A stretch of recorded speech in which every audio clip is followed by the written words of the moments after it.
This is the OLIMT 10 by 36 monocular. This is a premium monocular and it comes with a premium price. So I was sent this to review for free, but if you wanted to purchase it, it would cost you about $120. So it is not an inexpensive piece of optics.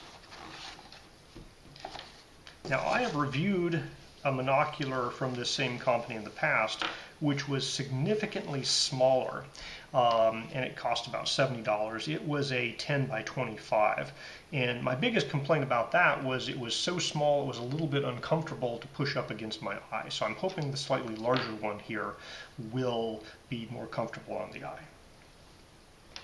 All right, so in the box you get a little storage carrying bag. Inside the bag there's a small microfiber cloth. You have the user's guide and then the monocular itself. So it has a wrist strap attached to this little screw-in stud, and it comes with two eye covers here. So this looks like the objective lens, and it has a hinged eye cover there. Now the lens for your eye, that doesn't come with anything directly attached to it. So you could potentially hook that maybe to this wrist lanyard, although it might be a little tight there. So you could maybe tie it to the wrist lanyard. I'm not certain. I think you could go through the wrist lanyard like that, and then it would mostly stay attached. This guy is removable. If you want to take it off, you can take that guy off as well. It's just a ring that goes around there. So they claim a 36 millimeter objective lens. That looks like it's probably about that. So yeah, I'm getting 36 millimeters there. Now it has a twist up eye cup here. So it was stiff, so when you twist it, it's going to stay where you leave it. It's not going in by accident. You have to put in some force to twist that to where you want. But it has a built-in eye cup. You can push it down, so if you have glasses, you can just rest your glasses against this. Now this is all metal, and so if you're resting glasses against this, they could potentially scratch your glasses. So I think this is really optimal for somebody who doesn't have glasses and is twisting it up and just going to put, the socket of their eye around that.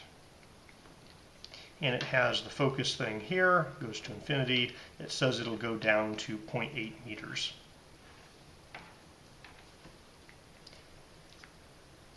So from a weight and heft standpoint, it feels pretty large in your hand.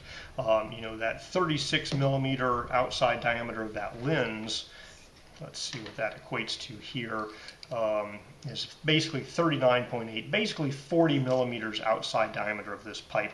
And then there's this grooved thing here, which kind of lets you hold on to it, but also focuses. And that side there goes all the way up to just about 42 millimeters. From a length standpoint, we're looking at about 125 millimeters long. So with the lens covers and the wrist strap, this guy weighs in at just a little over half a pound. It's 8.18 ounces. So in grams, that's 232 grams. Now, if you're comparing it to a small pair of binoculars, they're just barely more. So we're talking 8.7 ounces. Now that's not including any case or covers for this guy, but it's very much in the same weight ballpark. This guy actually feels a little denser. It feels a little heavier, I think mostly because you're using two hands to hold these guys up. Right, so this claims to be a 10x magnification with a 36 millimeter objective lens. You'd expect a 3.6 millimeter exit pupil. When I put my calipers on it, it looks a little closer to 3.8 to me. So it might be 9.5x magnification, or maybe I'm just not measuring that perfectly. But it's pretty close. And that exit pupil is going to be very comfortable. That's a pretty large exit pupil, so you won't have any trouble lining that up with your eye. All right, I'm very happy with the image quality. Very good. Obviously, at this price point, you expect it to be excellent. I have no complaints about the image quality. Comfort of using this was very nice. This size, this kind of 36, 38 millimeter diameter is about the right size for me to put this metal thing up against my eye socket. I've used monoculars that are smaller, and the problem is then this kind of round metal thing kind of is just hitting your eyeball, whereas this guy is big enough it really goes into your socket, and so it provides that, you know, separation from your eyeball where you can look through it comfortably and keep this aligned to your face easily by pushing against kind of the bone and the socket of your eye. You know, it's metal, but it's very smooth, it's very comfortable. Now, I have a relatively strong prescription, and I can focus out my prescription, so I don't need to use my glasses with this. I can use this focuser just to correct for my near vision prescription. Now, it does not obviously correct astigmatism, so if you have anything complicated, you'd have to use your glasses with these to get your best vision. I've tried it, it worked pretty well. When you lower this all the way down, you put your glasses right up against it, you have almost as good of a field of view as just using it without glasses. The you know, the kind of eye relief is pretty darn good that way. It's not perfect. I can do better by taking the glasses off, extending this halfway, and get the eye relief exactly where I want it.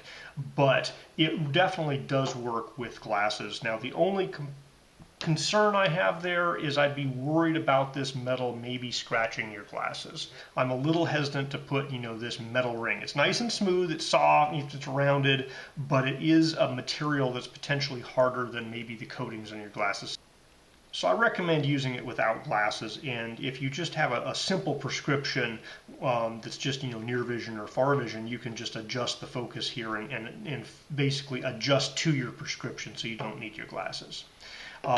Weight-wise, it's, you know, it's only half a pound, but it's a half a pound in a dense cylinder. So my arm didn't really get tired holding it up for, you know, a little bit of time. I wouldn't want to use this all day. You know, it's kind of heavy just to be holding in one hand. Value-wise, it feels expensive. It's a nice premium product, but even so, the price I think is a little expensive for what you're getting here. I have no complaints about the product per se, but the price is higher than I think it should be. And also, it's getting to be large enough and heavy enough that you really have to consider, do you want to carry a monocular, or are you willing to go with a small pair of binoculars? So I have these small binoculars, and it took me multiple tries to find a small, lightweight set of binoculars that actually had decent quality optics.